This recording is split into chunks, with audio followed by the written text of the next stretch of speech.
అందరికీ వందనాలు. ఈరోజు వాక్య భాగం చదువుకుందాం. యోహాను సువార్త 5వ అధ్యాయం 6వ వచనం చదువుకుందాం. యేసు వాడును పడినట్టు చూచి వాడు అప్పటికి బహుకాలం నుండి ఆ స్థితిలో ఉండాలని ఎరిగి స్వస్థపరగూర్చున్నావా అని వారిని అడగగా. హల్లెలూయా. దేవునికి స్తోత్రం. హల్లెలూయా. Praise the lord. షాలోమ్. మారనాథా. మీ అందరికీ ప్రత్యేకమైన వందనాలు. మీరందరూ ఆత్మీయంగా ఎదుగుతున్నారని, బలపడుతున్నారని ఆశిస్తున్నాను. ఆత్మీయంగా బలహీనులుగా ఉండడానికి వీలేదు. శారీరకంగా బలహీనులుగా ఉన్నా పర్లేదు, కానీ ఎందుకంటే దేవుడి వాక్యంలో రాయబడింది, మా బాహ్య పురుషుడు అనగా వెలుపల పురుషుడు, ద ఔటర్ మ్యాన్, బాహ్య పురుషుడు కృషించనను ఆంతర్య పురుషుడు, లోపల ఉన్న పురుషుడు. అంటే స్త్రీలో కూడా పురుషుడు ఉంటాడా, లేకపోతే పురుషుల్లో పురుషుడే ఉంటాడా అని ప్రశ్నించొద్దు. ఆంతర్య పురుషుడు అంటున్నామంటే ఇన్నర్ మ్యాన్ని ఉద్దేశించి మాట్లాడుతున్నాడు. దానికి మళ్ళీ ఒక లింగ భేదాన్ని ఆపాదించకూడదు, జెండర్ని మనం ఆపాదించడానికి వీలేదు. లోపల ఉన్నటువంటి మనిషి అనగా ఆత్మీయ మనిషి ఎలా ఉన్నాడు, మన ఆత్మ ఎలా ఉంది, మనిషి పురుషుడు అనేది కాకుండా ఆత్మ ఎలా ఉంది, మన ఆత్మ ఎదగాలి. శరీరము బలహీనమైపోయినా పర్లేదు, శరీరం శిథిలమైపోతుంది, కానీ శాశ్వతంగా ఉండేటువంటి ఆత్మ మాత్రం అది ఎదగాల్సినట్టు అవసరం ఉంది. ఆత్మ శిథిలం కాదు, ఆత్మ నేలలో మునిగిపోదు, ఆత్మ అగ్నిలో కాలిపోదు, ఆత్మ నిత్యం ఉండదు. పరమాత్ముడు నిత్యం ఉంటాడు కనుక పరమాత్ముడి దగ్గరికి ఆత్మ వెళ్ళి కలుసుకుంటుంది. ఆత్మ దాన్ని దయచేసిన దేవుని వద్దకు వెళుతుందని దేవుని వాక్యంలో రాయబడింది. సరే, దేవునికి స్తోత్రం. హల్లెలూయా. గత ఎపిసోడ్లో అనగా నిన్నటి ఎపిసోడ్లో యోహాను సువార్త 5వ అధ్యాయం 3-4 వచనాల ఆధారంగా చేసుకొని నిరీక్షణ గురించి మాట్లాడుకున్నాం. 4 విధాలైన నిరీక్షణలు, అధ్యాయంలోంచి 4 విధాల నిరీక్షణలు. ఒకటి, యేసు ప్రభు ద్వారా కాకుండా, యేసు ప్రభు ద్వారా కూడా, లేకపోతే యేసు ప్రభు ద్వారా స్వస్థత జరగాలని ఎవరు ఆశించలేదు. ఆ బెతస్దా కోనేరు ద్వారా, బెతస్దా కోనేరులో దేవదూత దిగి వచ్చి నీళ్లు కదిలించడం ద్వారా కొంతమంది స్వస్థత కోసం ఎదురు చూస్తున్నారు. స్వస్థత పొందిన వారు కాదు, స్వస్థత పొందాల్సిన వారు ఎదురు చూస్తున్నారు. ఒకటి, ద హోప్ ఆఫ్ హీలింగ్, స్వస్థతను గురించిన నిరీక్షణ. రెండవది, the hope of the answer, ఆ రోగి యొక్క జవాబు కోసం యేసు ప్రభు ఎదురు చూశాడు. మన జవాబుల కోసం ఆయన ఎదురు చూస్తున్నాడు. మనకు స్వస్థత జరగాలని ఆయన ఆశిస్తున్నాడు. మనం ఎదురు చూడాలి. ఆయన ఆశిస్తాడు, లేకపోతే ఆయన అనుగ్రహిస్తాడు. దేవుని స్తోత్రం. మూడవదిగా, తండ్రి చూపించాలని, తండ్రి ఇంకనూ అనేకం చూపిస్తాడని కుమారుడు ఎదురు చూశాడు.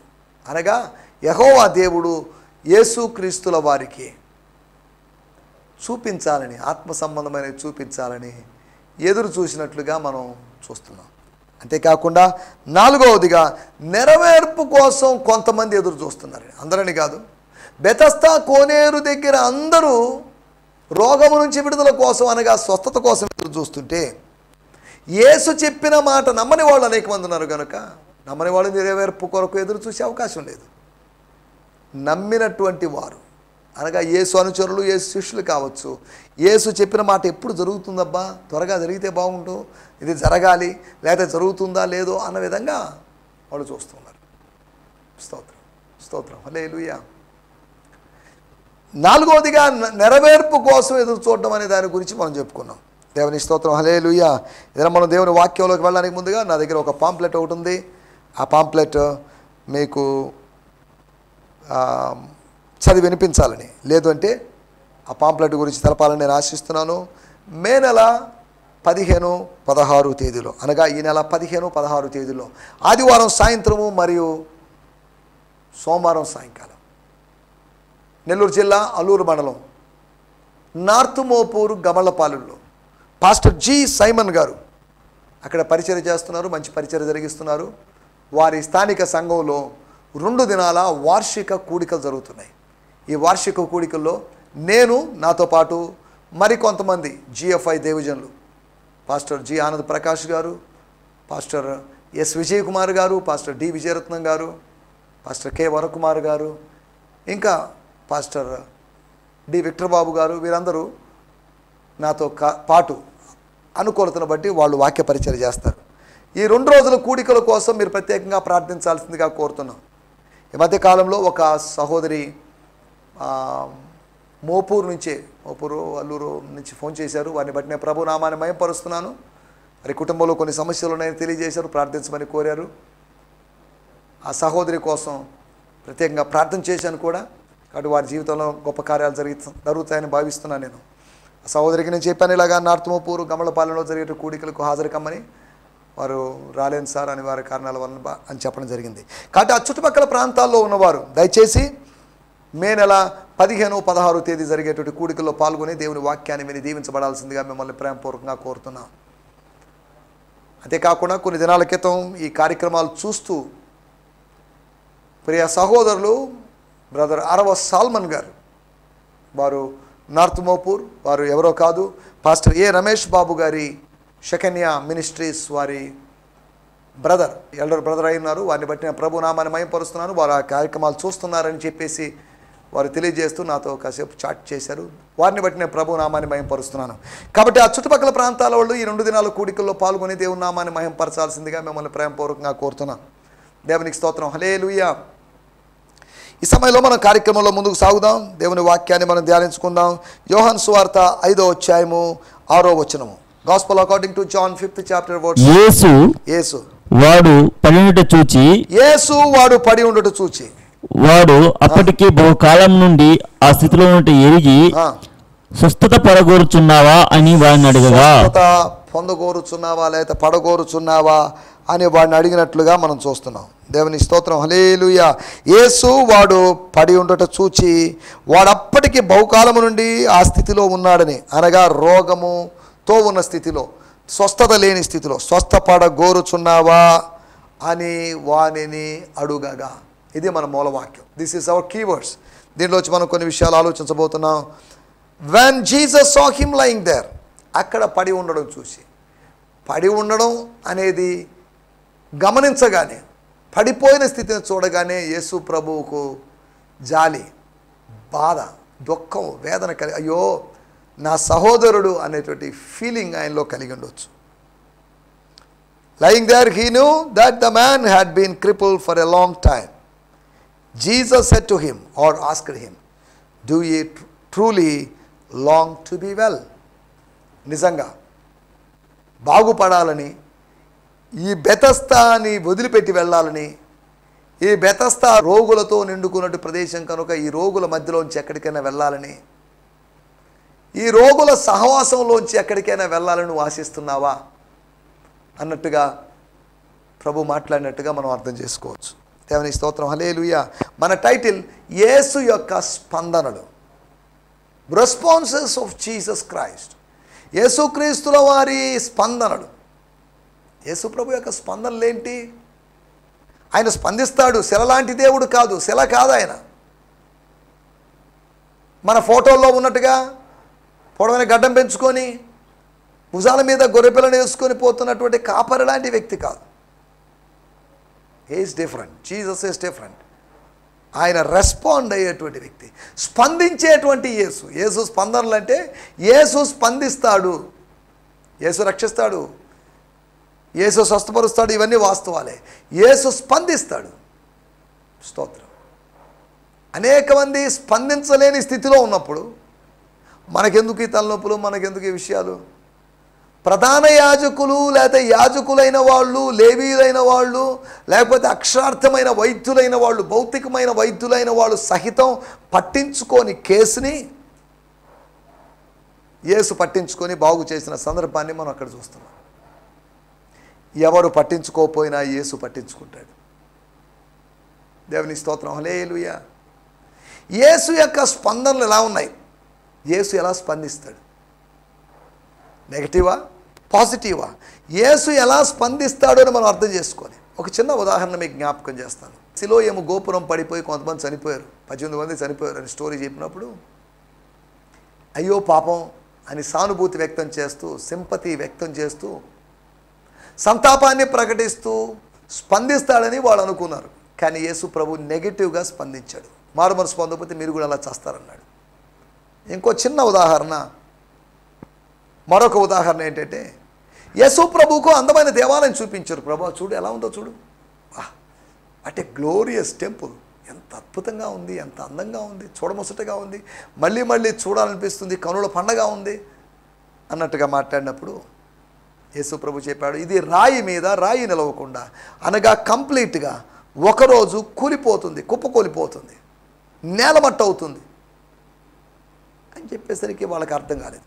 యేసు యొక్క సమాధానం వాళ్ళకి అది పాజిటివ్గా అనిపించలేదు, కానీ అది నెగటివ్ రెస్పాన్స్. అనగా యేసు ప్రభు స్పందిస్తాడు, నెగిటివ్గా అయినా పాజిటివ్గా అయినా స్పందిస్తాడు. అదేంటంటే నెగిటివ్గా స్పందించడం ఏది, అది ఎంతవరకు కరెక్ట్ అంటారేమో. కొన్నిసార్లు నెగిటివ్గా స్పందించడంలో ఉద్దేశం వాళ్ళని ఆ ఏరియాలో అక్కడి వరకు ఆలోచించమని, దానికి అతీతంగా ఆలోచించొద్దని, అది చాలు అన్నట్టుగా ఖండించడం కొరకే మనం అర్థం చేసుకోవాలి. దేవుని స్తోత్రం. యేసు యొక్క స్పందనలు మనం స్పందిస్తే ఆయన స్పందిస్తాడు, మనం స్పందించకపోయినా కానీ ఆయన స్పందిస్తాడు. లూకాసు వార్త 15వ అధ్యాయంలోని ఉపమానంలో తండ్రి ఎక్కడో ఇంటికే పరిమితం అయిపోయాడు. ఎప్పుడైతే కుమారుడు తన మనసులో ఏదో అనుకొని అక్కడ బయలుదేరాడో, లేదా అల్లంత దూరాన ఉంటూ ఉండగా కుమారుని పరిస్థితి చూసి, సరే వాడు ఎలాగో వస్తాడు కదరా, మనం ఎందుకు హడావిడిగా పరిగెత్తడం వెళ్ళడం అని అనుకోకుండా అతన్ని స్వీకరించడానికి ముందుగా వెళ్ళాడు. తప్పిపోయిన కుమారుడు 4 అడుగులు వేసినప్పుడు ఈ తండ్రి కనీసం ఒక 40 అడుగులన్నీ వేసి ఉండొచ్చు. పరుగెడుతున్నప్పుడు లేదా పరుగు పెట్టేటప్పుడు పరిగెత్తితే మనం ఎక్కువ అడుగులు వేసే అవకాశం ఉంది. కుమారుడు నడిస్తే, తప్పిపోయిన కుమారుడు నడిస్తే తనయుడు పరిగెత్తాడు. పరిగెత్తేటుడు వయసు కాదు, అయినప్పటికీ కూడా పరిగెత్తాడు. పరిగెత్తడానికి వస్త్రధారణ సహకరించకపోవచ్చు, అయినప్పటికీ కూడా పరిగెత్తాడు. ఆనాటి యూదులు పొడవైన అంగీలు ధరిస్తారు. ఈ అంగీలు ధరించుకొని, పొడవైన అంగీలు ధరించుకొని వాళ్ళు పరిగెత్తడం కష్టం, తట్టుకొని పడేటువంటి అవకాశం. అయినప్పటికీ కూడా తండ్రి వీటిని లెక్క చేయకుండా తన తనయుడు తిరిగి వచ్చాడు. My son has come back, that's enough, అది చాలు, నాకేమైనా పర్లేదు అని స్వాగతం పలకడానికి, రిసీవ్ చేసుకోవడానికి వెళ్ళిన సందర్భాన్ని మనం లేఖనాల్లో చూడగలం. దేవుని స్తోత్రం. హల్లెలూయా. మనం ఆలోచిస్తున్న విషయాలు, యేసు యొక్క 4 స్పందనలు మీకు గుర్తు చేయాలని నేను ఆశిస్తున్నాను. మొట్టమొదటి మాట, యోహాను సువార్త 5వ అధ్యాయము 6వ వచనము, అనగా మన మూలవాక్యం. అక్కడ రాయబడిన మాటలు, యేసు వాడు పడి ఉండట చూచి, వాడు అప్పటికీ బహుకాలము నుండి ఆ స్థితిలో ఉన్నాడని ఎరిగి, స్వస్థపడగోరుచున్నావా అని అడిగాడు. స్తోత్రం. హల్లెలూయా. యేసు యొక్క స్పందన చూడండి. ఒకటి, ఆయన చూచాడు కాబట్టి అడిగాడు. అడగాలంటే ఆయన సమీపంగా రావాలి. అడగాలంటే ఆయన గలిలయను వదిలిపెట్టి ఇక్కడికి రావాలి. గలిలయ నుంచి యూదయాకు వచ్చాడు. దేనికి? అడగడానికి వచ్చాడు. ఏం అడగడానికి? నువ్వు స్వస్థపడగోరుచున్నావా? ఏం బాబు, నా కుమారుడా, నా సహోదరుడా, నీవు స్వస్థపడగోరుచున్నావా? ఈ రాత్రి కూడా, లేకపోతే ఈ ఉదయకాలం దేవుడు మనల్ని అదే అడుగుతున్నాడు. స్వస్థపడగోరుచున్నావా? You want to be heal from your any type of sickness. స్తోత్రం. హల్లెలూయా. ఎటువంటి వ్యాధైనా, శరీర రోగమైనా, అది ఆత్మీయ వ్యాధి అయినా, యేసు గాయములు స్వస్థపరచున్ అని భక్తులు పాడినట్లుగా. దేవుని స్తోత్రం. యేసుకు అసాధ్యమైన కార్యం లేదు. రక్షింపనేరకున్నట్లు, స్వస్థపరచనేరకున్నట్లు యెహోవా హస్తము కురస కాలేదు అనే సత్యాన్ని మనం మర్చిపోకూడదు. స్తోత్రం. స్తోత్రం. హల్లెలూయా. మనం ఆలోచిస్తున్నటువంటి మొట్టమొదటి మాట, ఆయన చూచాడు, చూచి చూడనట్టుగా ఊరుకోలేదు. చూచి తల తిప్పుకొని కాదు, చూచి అడిగాడు. నువ్వు ఎంతకాలం రోగిగా పడి ఉన్నావని కాదు, స్తోత్రం, నీవు స్వస్థపడగోరుచున్నావా అని. అతడు ఎంతకాలం రోగిగా ఉంటే మాత్రం ఏంటి ప్రయోజనం? స్తోత్రం. హల్లెలూయా. మనం ఆలోచిస్తున్నట్టు విషయం, మొట్టమొదటి విషయం, ఆయన చూచాడు, చూచి మోగవాడుగా ఉండలేదు, ఆయన మౌనంగా ఉండలేదు, ఆయన అడిగాడు. మనం చూస్తున్నాం, మనం ఎన్నో చూస్తున్నాం, మనం మనకెందుకులే అని చెప్పేసి మనం మౌనంగా ఉన్న సందర్భాలు లేవా? అలాగని చూచిన దానికి ప్రతిదానికి స్పందించి, నెగిటివ్గా స్పందించి, ఆవేశపడి, ఉద్రేకపడి, రెచ్చిపోయి, రేగిపోయి అనే విధంగా కాదు. స్తోత్రం. హల్లెలూయా. హల్లెలూయా. ఆయన చూచాడు, అడిగాడు. చాలామంది ఆ రోగిని చూశారు, కానీ వాళ్ళెవరు స్వస్థపడగోరుచున్నావా అని అడగలేదు. ఒక్క యేసు మాత్రమే అడిగాడు. యాజకులు చూశారు, యాజకులు అడగలేదు, స్వస్థపడగోరుచున్నావా అని అడిగిన వాళ్ళు ఏం చెప్పలేరు. వాడేం చెప్పలేడు, వాడు సరిగా చెప్పలేడు, వీళ్ళు స్పందించలేరు. స్తోత్రం, స్తోత్రం, స్తోత్రం. సరే, స్వస్థపడగోరుచున్నావు కదా, అయితే అలాగే ఉండు.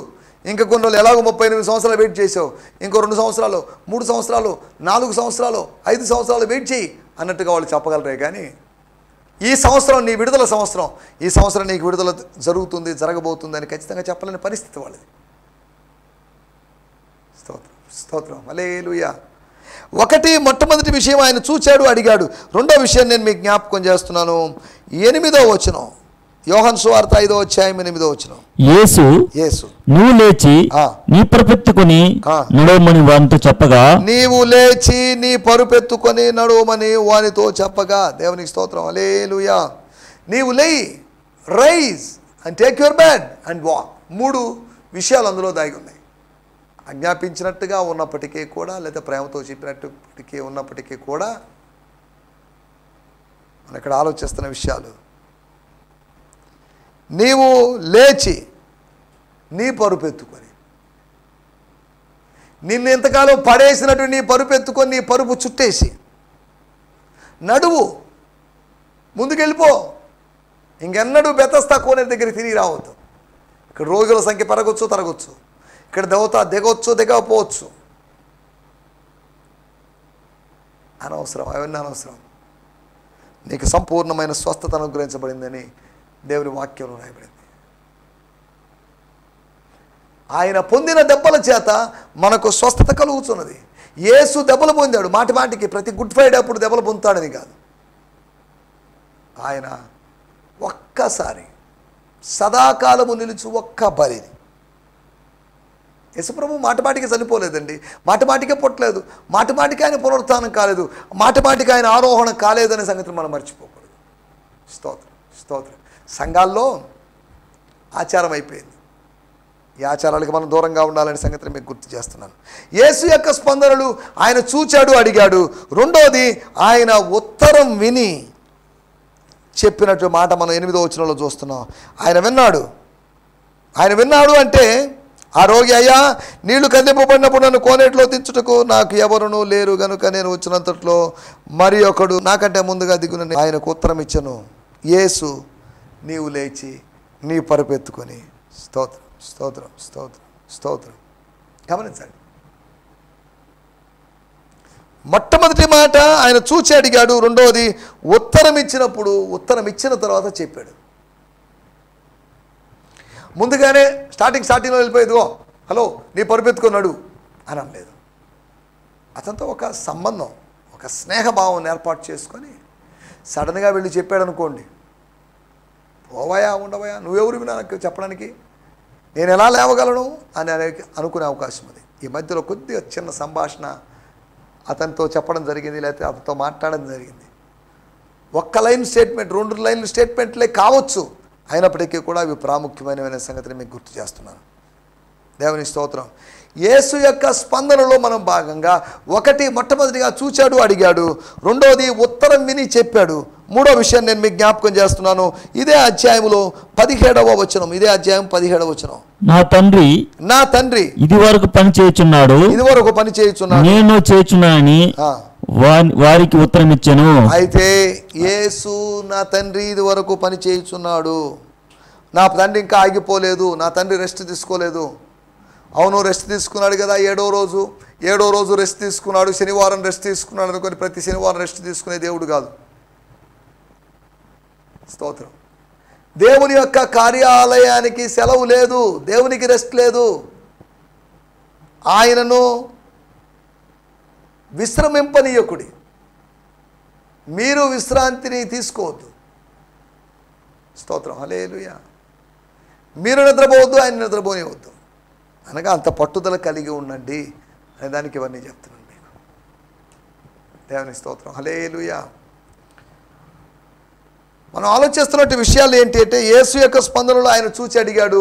రెండోది, ఆయన ఉత్తరం ఇచ్చినప్పుడు చెప్పాడు, ఉత్తరం విని చెప్పాడు.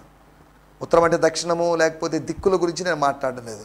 తర్వాత మూడో విషయము, ఆయన హింసించిన తర్వాత లేకపోతే హింసించబడిన తర్వాత 16వ వచనంలో ఆ దినమున అనగా ఈ కార్యములు విశ్రాంతి దినమున చేసినందున యూదులు యేసును హింసించిరి. They began, or the Jews began to trouble him or persecute him. దేవుని స్తోత్రం, హల్లెలూయా. మనం ఆలోచించాల్సిన విషయం యేసు యొక్క స్పందనలు చూడండి. మూడవ స్పందన, తనను హింసించినప్పటికీ, హింస ఆరంభించినప్పటికీ కూడా దయచేసి నన్ను హింసించదండి, నన్ను క్షమించొద్దండి, నేను వెళ్ళిపోతానులేండి గలిలయకి, ఇక్కడ ఉండనులేండి అని అనలేదు. దేవుని సేవకుడు, దేవుని కుమారుడు రాజీ పడలేదు. అలాగైతే దేవుని బిడ్డలమైన మనం రాజీ పడకుండా జీవించాల్సినటువంటి అవసరం ఉంది అనే సంగతిని మీకు జ్ఞాపకం చేస్తున్నాను. స్తోత్రం, స్తోత్రం, హల్లెలూయా. మనం ఆలోచిస్తున్నటువంటి మూడవ విషయం, ఆయన హింసించబడుతున్నప్పటికీ, హింసను అనుభవిస్తున్నప్పటికీ కూడా ఆయన హింస ఆయనకు ప్రాముఖ్యమైన విషయం కాదు. ఆయన హింస అనే దానికి ప్రాధాన్యత ఇవ్వలేదు. నా తండ్రి అని తండ్రి గురించి ఆలోచించాడు. హింసల మధ్యలో మనల్ని పంపిన వారి గురించి మనం ఆలోచిస్తున్నామా? శ్రమల మధ్యలో మన ప్రభువు గురించి మనం ఆలోచిస్తున్నామా? స్తోత్రం, స్తోత్రం, స్తోత్రం, హల్లెలూయా. నాలుగో విషయాన్ని నేను మీకు జ్ఞాపకం చేస్తాను. 5వ అధ్యాయము 19వ వచనం. స్తోత్రం. కాబట్టి యేసు వారికి ఇట్లా ప్రత్యుత్తరం ఇచ్చెను, యేసు వారికి ఇట్లు ప్రత్యుత్తరం ఇచ్చెను, తండ్రి ఏది చేయనో కుమారుడు చూచును, అదే గాని తనంతట తాను ఏది చేయనోడు. దేవుని స్తోత్రం, హల్లెలూయా. ఆయన నీ వేటిని చేయనో వాటిని కుమారుడు అలాగే చేయును. దేవుని స్తోత్రం, హల్లెలూయా. ఇక్కడ రాయబడ్డ మాటలు పైన వచనంలో 16వ వచనం చివరి భాగంలో ఆయన చంపవలనని మరీ ఎక్కువగా ప్రయత్నం చేసిరి. ప్రయత్నాలు జరిగిన తర్వాత, అనగా ప్రయత్నం విఫలమైపోయిన తర్వాత యేసు ప్రత్యుత్తరం ఇచ్చాడు.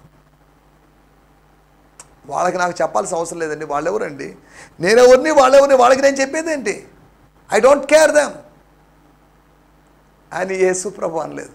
చాలామంది ఈ రోజులు అంటే నేను వాళ్ళని లెక్క చేయనండి, వీళ్ళని లెక్క చేయను, నేను ఎవరిని లెక్క చేయనండి, ఒక పాస్టర్ వచ్చు నేను నా సంఘ విశ్వాసం లెక్క చేయనండి, ఒక కుటుంబ యజమానుడు నేను నా కుటుంబ సభ్యులు లెక్క చేయనండి అని చెప్పచ్చు. కానీ ఒక దేవుని సేవకుడు అలా అనడానికి వెళ్ళలేదు. స్తోత్రం. లెక్క అప్పగించవలసిన వారి వలె మనం పనిచేయాలి, కానీ లెక్క లేని వారిగా ఉండడానికి వెళ్ళలేదు. సరే, మనం ఇక్కడ ఆలోచిస్తున్నట్టు విషయం. 4వ విషయము, ఆయన ప్రయత్నాల తర్వాత ప్రత్యుత్తరం ఇచ్చాడు. కొన్ని ప్రయత్నాలు జరిగాయి, ఆ ప్రయత్నాలు ఏది సఫలం కాలేదు. షార్ట్ టైంలోనే, ఒకటి విశ్రాంతి దినాన్ని ఆచరించలేదని, విశ్రాంతి దినం రోజే స్వర్గపు ఆశీర్వాదాలు. స్తోత్రం, స్తోత్రం, హల్లెలూయా, హల్లెలూయా. మనం ఆలోచించిన విషయాలు ఏంటి అంటే, యేసు యొక్క స్పందనలు, యేసు స్పందించేవాడు, శిష్యులు స్పందించాలని కాదు, లేకపోతే ఇంకా ఇతరులు స్పందించేవారు కాదు అని నేను అనలేదు. యేసు యొక్క స్పందనలు చూచి ఆయన అడిగాడు. రెండోది, ఉత్తరం విని వారితో చెప్పాడు, ఆ గుడివారితో చెప్పాడు. స్తోత్రం, స్తోత్రం. మూడో విషయము మనం ఆలోచించినట్టు విషయం,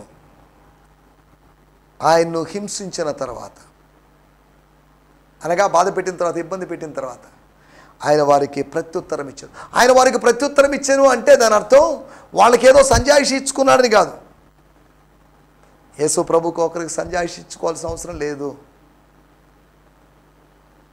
దేవుని స్తోత్రం, హల్లెలూయా.